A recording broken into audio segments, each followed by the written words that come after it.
In this game, Tal's opponent is another ex-world champion, Tigran Petrosyan. Tal's last move was bishop takes e5, and Petrosyan was very well known for his sense for dangers. So he sensed the opponent's intentions, threads, and so on, long before they actually appeared on the board, and prevented them. Prophylaxis. And here, this sense for dangers for once left Petrosyan down. Here he played knight to e4, intending to conquer the opponent's dark-squared bishop.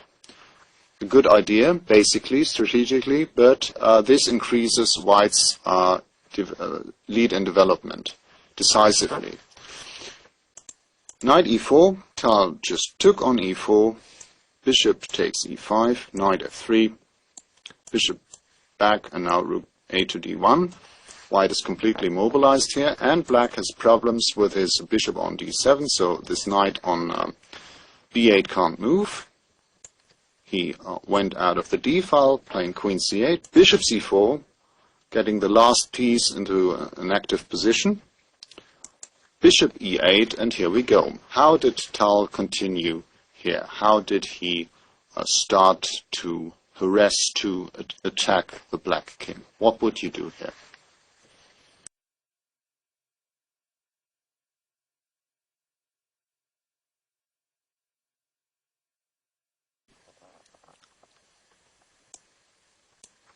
Knight to g5. That's it. This is what Tal did, and the intention is, of course, if black captures, the white knight captures back, and then the h-file has opened, and white has the maneuver queen f4 to h4 and to h7 with decisive threats. Very well seen, very well.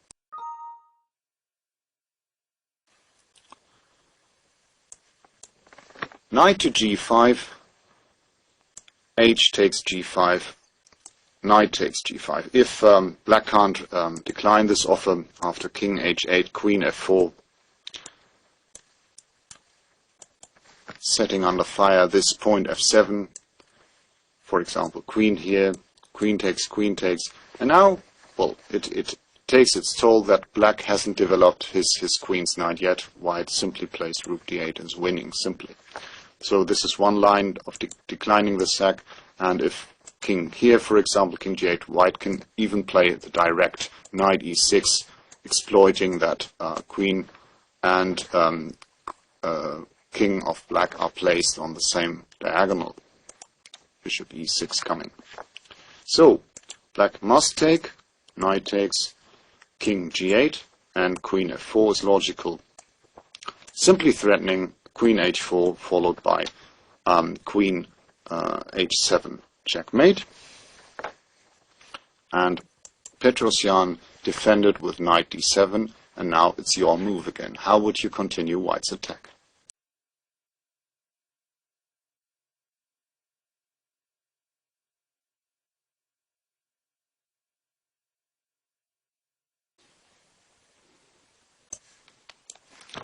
Rook d7, very forceful play by Tal, not allowing this knight to appear on f6 where it would defend the black's king position. Rook to d7, and White's attack quickly becomes decisive. Very strong.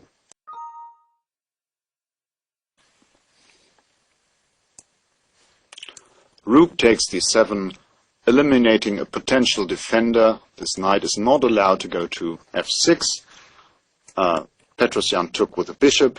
If queen takes, of course, White goes queen h4, followed by queen h7 checkmate. Bishop takes d7, but now this point f7 is left undefended. White takes, king h8 is again answered by queen h4, and bishop takes f7, rook takes f7, queen takes f7, king h8, queen takes g6 is simply winning for White. There's a threat queen h7, and after bishop f5, White has several winning ways, the simplest being check on f7, king here, check on h6, followed by taking on f5. So after bishop takes f7, Petrosyan resigned. a game, 23 moves, victory over Petrosyan in 23 moves, and there were very, very few players in the history of chess who beat Petrosyan in such a style. One more variation I would like to point out. After Queen F4, here Black also had the defense Bishop H6. Bishop H6, threatening to liquidate this attacking knight on G5. And here my question would be, how would you continue White's attack now? What would you do? All White's pieces are lined up against the Black king, or also extended, of course. The bishop is targeting F7, but Black threatens to liquidate here on G5, so White needs an idea here, and in fact he has this idea. What would you do?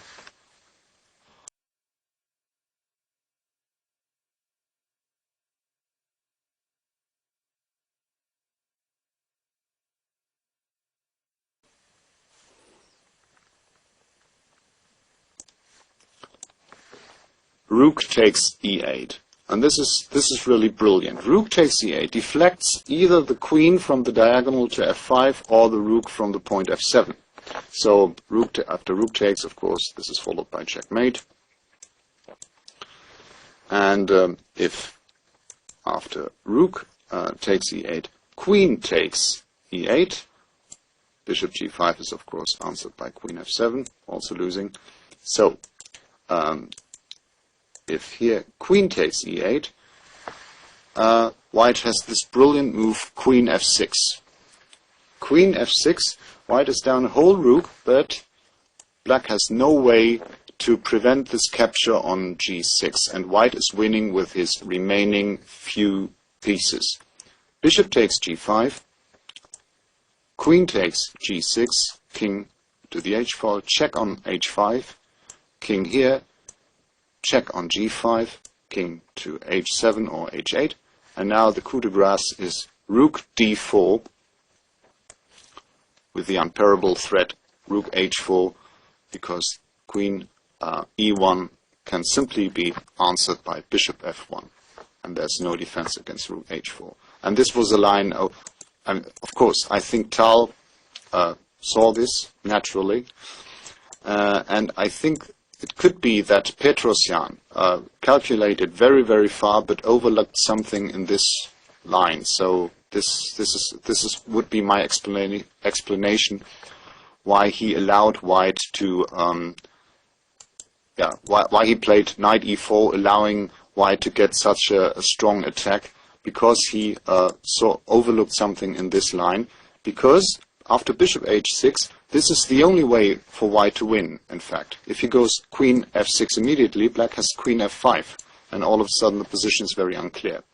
So the second sacrifice, rook e8, queen e8, and now queen f6, would have been the decisive way.